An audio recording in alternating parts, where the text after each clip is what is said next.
Silipin natin ngayon ang isinasagawang clearing operations dyan po sa Balintawak, Quezon City. May unang balita si Mark Salazar. Live. Mark!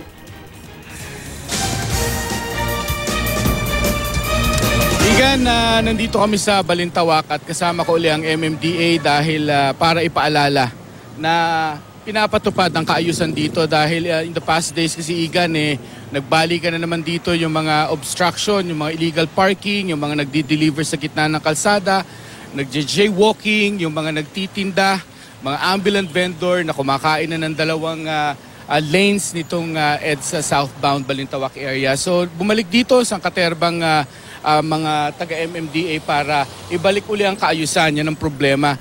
Nakatabi ko ngayon si Celine Pialago, ang tagapagsalita ng MMDA.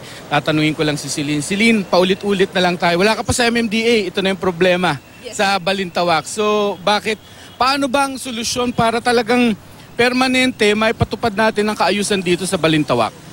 Yung ginagawa natin, yung naging pattern natin sa Baclaran, Mark, so may social component, nagkakaroon ng dialogue, may coordination, may public consultation. So after series of mga series of events natin na tulad ng nabanggit ko, kanina nakapagpaalis tayo ng 200 vendors. Kasi Mark, ang nangyayari, itong mga vendors may pwesto naman sila sa loob ng palengke. Lumalabas lang sila dahil nga syempre mas kita, mas makakabenta. Yung iba naman walang pwesto sa palengke dahil magbabayad daw sila. So dito sa sidewalk nakakalibre sila. So kanina ang ginawa natin, kinumpiska natin yung mga patungan, yung mga lagayan. So yung mga paninda nila hindi muna natin kinukuha.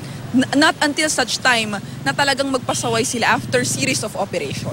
Saan nyo dadalhin, saan nyo ililipat ng maayos na pwesto yung mga sinitan nyo ritong nagtitindang ambulant vendor sa kalsada? Mark, yung nabanggit ko kanina, yung mga vendors may pwesto sa loob. Yung kalahati lang ng paninda nila, nilalabas nila para mas makabenta sila. Yung mga hindi naman nagbabayad dun sa loob, kausap natin yung barangay ang mag-handle sa kanila.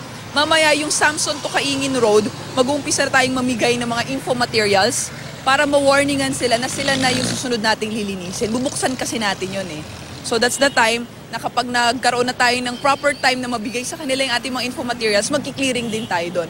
Yung mga vendors natin, may paglalagyan sila. Pero yung kanilang local government ang magsasabi sa kanila. Thank you, Celine. Ayan, yung mga vendors daw ay may paglalagyan. Igan, maraming salamat at sa MMDA, kami patuloy na magbabantay lamang dito sa Balintawak. Ay, maraming salamat, Mark Salazar.